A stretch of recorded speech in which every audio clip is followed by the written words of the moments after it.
हिशोबाने त्या ठिकाणी बसवायचं असतं, त्यामुळे नियमाखाली ज्या मोटरसायकली आहेत त्या सुद्धा मोटरसायकली समोर एंट्री कमान ज्या आहे त्या कमानीच्या बाहेर घ्या आणि सहकार्य करा.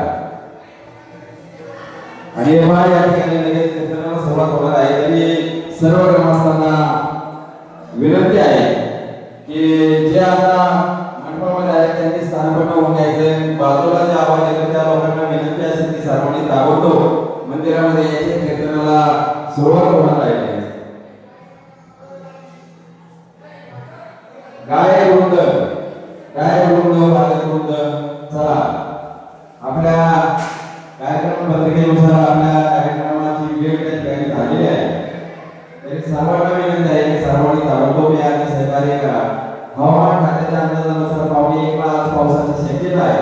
त्यामुळं महाप्रसादाचं जे आयोजन आहे ते प्रत्येकाच्या मुखात गेलं पाहिजे. त्यामुळे सर्वांना विनंती असेल आपल्याला कार्यक्रमाची वेळेवर या ठिकाणी संपन्न करायचा.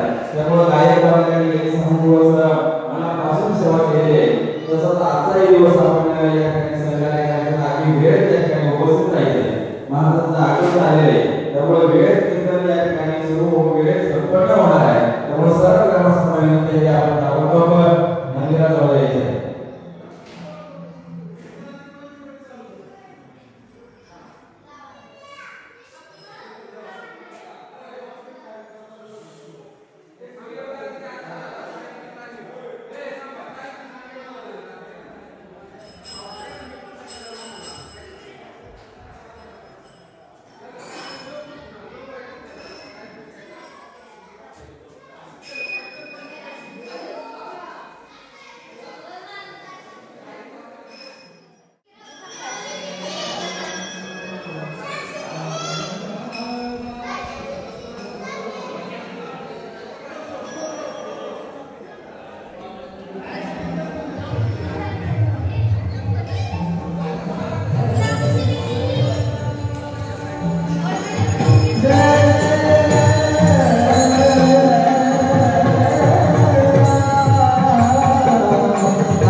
जय जय रामकृष्ण हरी.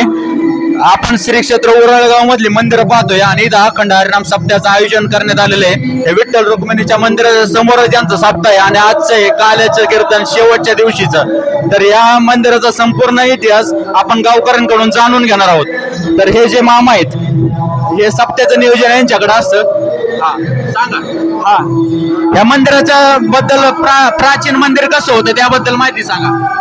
जुनं मंदिर हे दहाव्याचं होतं आणि खाली जमिनीवरती सारवण होतं. ते सारवण नंतर बंद केलं आणि नंतर त्याच्या फरशी टाकली आणि ते सुद्धा जरा गळायला लागलं. त्याच्यानंतर 2011 साली त्याचा जीर्णोद्धार केला आणि मोठं मंदिर बनवलं आणि मूर्ती नवीन बसवल्या आणि 30 वर्षापासून माऊलीची आणि तुकोबारायांची या ठिकाणी मूर्ती बसवण्यात आली आणि 30 वर्षापासून अखंड हरिनाम सप्ताह हा साजरा करत असतो आम्ही. आणि यापूर्वी गोकुळाष्टमी निमित्त 7 दिवस, कृष्णा जन्माष्टमी निमित्त 7 दिवस विना सप्ताह चालू करत असायचो आणि त्यावेळेस गोपाल काला, दही अंडी हा सुद्धा आम्ही कार्यक्रम या मंदिरामध्ये करत होतो. बर.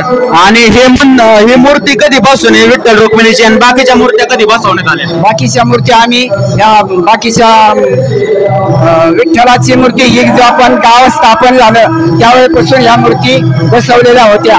परंतु मध्यंतरीच्या काळामध्ये ह्या मूर्ती जरा थोड्याशा भंग पावल्या होत्या. त्यामुळे आम्ही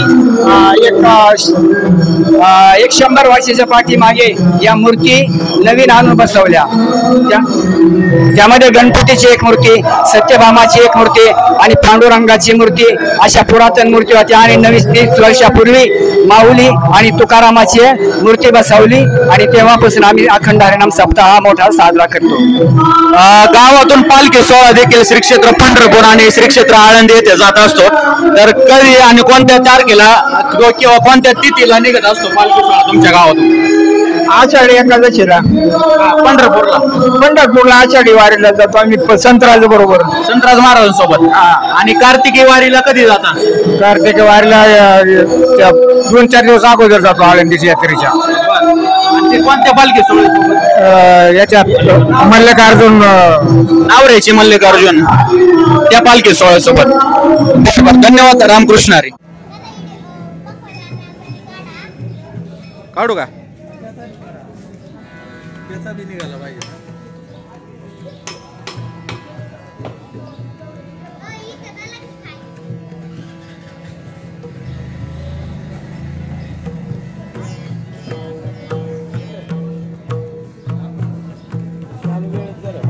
वाजव ना.